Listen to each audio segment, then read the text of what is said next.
Well, thank you. And Democrats, we are really proud of the American Rescue Plan that will be headed to President Biden's desk later this week. This is one of the most significant pieces of legislation passed in decades. It will do more to help the middle class, poor people, and people struggling to get into the middle class than any bill in a very long time. Let me tell you what it does. It has deliverables. It's going to put money in working families' bank accounts. It's going to get vaccines in people's arms.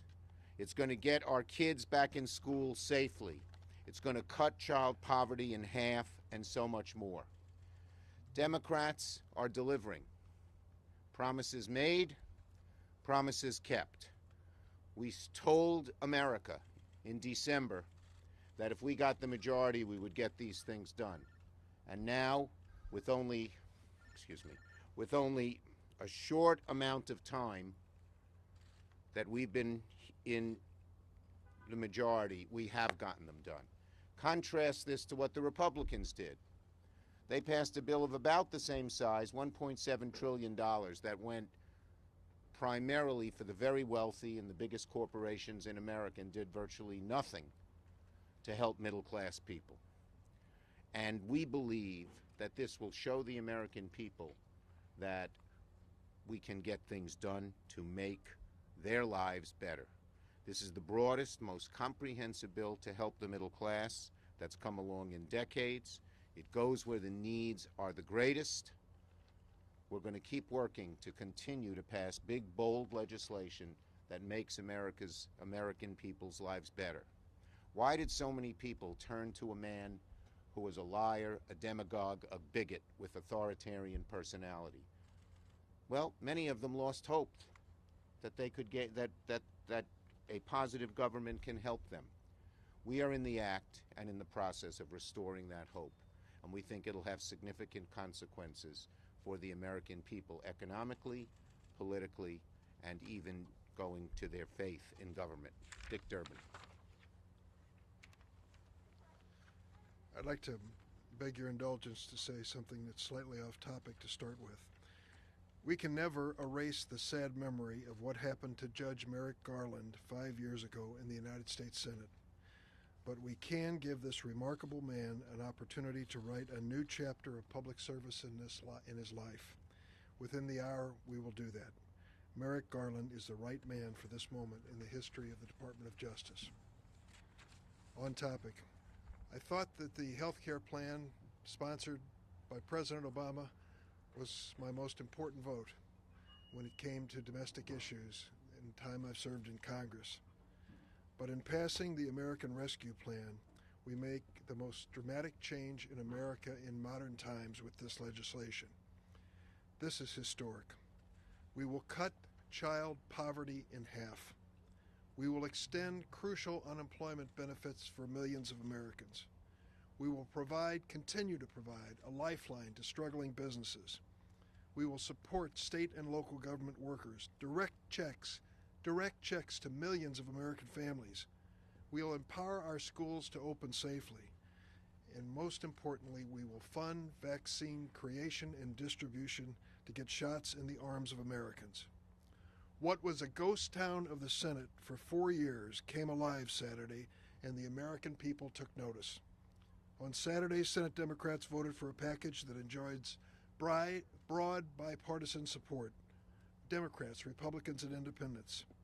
Yet sadly, amazingly, not a single Republican supported it. Senate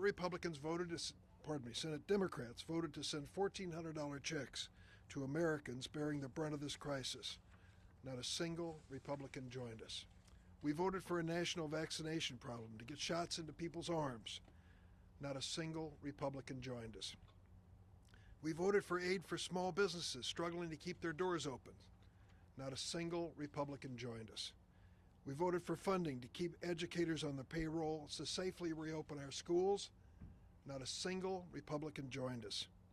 When I think of all the Trump administration plans I voted for last year, the CARES Act, which passed unanimously 96-0, and the December Relief Act under the Trump administration that passed 92-6, it was a question of serving this country by supporting a plan endorsed by Donald Trump, and not a single Democrat voted no.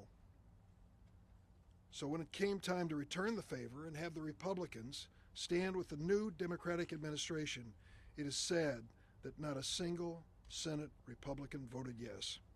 Senate Democrats will continue to listen to the American people and public health experts as we work to put this pandemic behind us. After Saturday, the Republicans have to decide whether they want to sit on the sidelines or join us in governing this nation.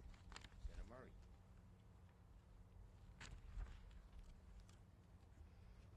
Thank you. Nearly a year ago to the date, since COVID-19 was declared a pandemic, and despite complete opposition among Republicans in Congress, we are about to get the kind of help to people they have been saying they need all along. We will get help to get vaccines out to communities and in arms faster, more equitably. We'll direct resources specifically to communities of color, people with disabilities, tribes, and hard-to-reach communities who have experienced the worst of this pandemic. Schools will desperately get their desperately needed resources to get students back in the classroom for in-person learning safely. Working parents will get help to afford childcare, and more childcare providers will be able to stay open.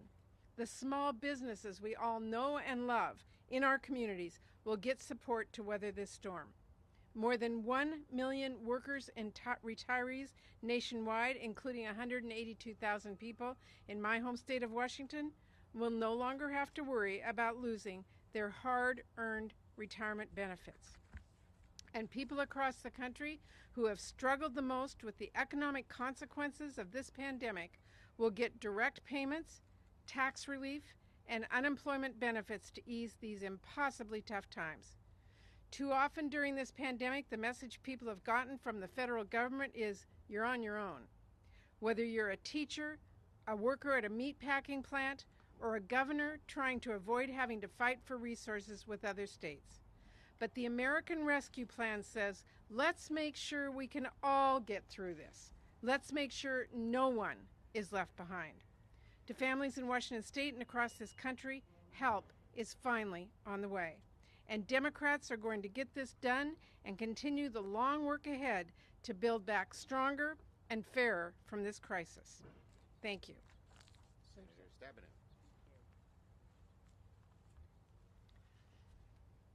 First, I'd like to take a moment and say thank you to Senator Schumer. We have all been involved in putting this together, but Senator Schumer was the glue holding all of us together and working incredibly hard. And one of the things that we're so proud of is that when we come together, all of us as Democrats, working with President Biden, working with our House Democratic colleagues, we are doing big, important things to help the American people. And the difference is, this is about people. This is about putting people first. My colleagues have gone through what is in this. But in addition to me, this is the contrast between who and what Republicans care about and who and what we care about. When the Republicans were in control of the House and Senate and the presidency, they passed a $2 trillion tax cut for the wealthiest and most well-connected people in our country. When we're now in the same position, our priority is to cut child poverty in half with a different kind of tax cut. Tax cuts are in this bill, but the tax cuts in this bill will lift people out of poverty and make sure people have a fair shot to succeed. Very first thing the Republicans tried to do in 2017 was take away the health care of tens of millions of Americans. This proposal increases the capacity for people to get health care through the Affordable Care Act and for their employer-based insurance like COBRA. It allows them to be able to get the vaccines and the health care they need. Very different version, very different vision of what we think is important. And I would urge you to take a look at the 505 amendments that were offered, not all of them voted on, but that were offered by Republicans that systematically said what they believe and what their values are. There were 4 amendments alone to cut WIC, women, infant, and children, which is literally taking food out of the mouths of babies. There was an amendment to take away the pension protections for millions of Americans right now who did nothing but follow the rules and want to have dignity in retirement of a pension. There were amendments to cut police and firefighters and the COVID response locally. They voted to take that away. They voted to take away help for all of the efforts to keep people in their homes and to allow them to have the support they need to get through this pandemic. And they were willing to vote against the efforts to get our kids back in school safely. So there's a big difference. It's not just the bill, which is incredible. It's the value statement about what we believe in and what they believe in and who we're willing to fight for. And those are the folks we're going to continue to fight for as we go forward. Thank you, Deb. Questions? We'll start here and work our way over. Start with the women first, fellas. It's like a Jewish synagogue where the women sit on one side. Go ahead. They're in the front. Smarter as always. The aid that went out, I forgot what I was going to ask. Well, then we'll have to go over and let... So the aid that went out in December, there's quite a lot of it that has still not gone out. Rental assistance, Save Our Stages, which you were instrumental in. There's even more now you're putting in for a restaurant fund. Agencies like SBA, IRS, they're having trouble standing up these programs. What are you doing to ensure that money will get out the door fast? I've been talking to both the cabinet level officials, both in and out. I've talked to the SBA administrator to try and speed this up as quickly as possible. We want to do it well, but we want to get it out there quickly, and they're working very hard to get the monies out. Now, we don't want to make the same mistakes. Like the first PPP went to the big boys and big girls and didn't go to the average person, so that because it wasn't done carefully enough. But this administration has all the right priorities. It wants the money to go to the people who need it the most, and they're working very quickly to get the money out. Now that the COVID relief bill has passed and you're making good progress on the cabinet nominations, what is your next legislative agenda item for the floor? Well, we have a lot of things we want to get done. Obviously, the Build Back Better bill is important. Obviously, doing something about China is important. Obviously, many of the bills the House has sent over to are important. And we're going to do, our first priority is to fill up the President's cabinet. We're making good progress this week and next week. And then we will decide on the next things to go forward on. Thank you. There's been a lot of talk about changing the filibuster. Where are you at? Where is the caucus at after Look, this? here's what the caucus believes firmly, and I think it's all of us. We need a big, bold agenda, just like we passed last Saturday, but on many other areas as well. And we're going to do everything we can to get that bold agenda done. We want to work with Republicans, any Republicans we can, and we hope they'll work with us. But job number one, get that bold agenda done. So if Republicans won't join us in that, our caucus is going to come together and figure out the next steps. As I've said many times before, everything's on the table. Mr. Leader, you just brought up the PPP program. Do you think it needs to be extended beyond March 31st? If it needs to be extended beyond March 31st, it's something I would support, and hopefully we can get strong bipartisan support and just extend it. Are you talking to the administration about that? Yes. Leader Schumer, what do you think about Senator Manchin on the filibuster, saying he was up for making it tougher, making it more like a talking filibuster? Is that something you would seriously Well, look, again, as I said, big, bold agenda is job number one. Everything is on the table. We will sit down as a caucus and figure out what to do if our Republican colleagues won't join us. Would you work with Senator Manchin? I work with everybody. I get along very well with Senator Manchin. We don't agree on some things, but we always talk to each other. Senator Collins did not appreciate your comments last night about her. Do you anticipate being able to work with her going forward? Look, as I said, our number one job is to pass a big, bold agenda, and we'll work with any Republican we can to get that done. How's your relationship? Go ahead. In terms of the recovery plan that's coming up with the infrastructure and other spending, Well, we're sitting down. Look, it's got to be big and bold, and we're sitting down and talking to the Biden administration about it. Thank you, everybody. Well, yep. Look, as I said, we're going to work with any. We're going to work with every Republican we can to get a big, bold agenda done. Thank you, everybody.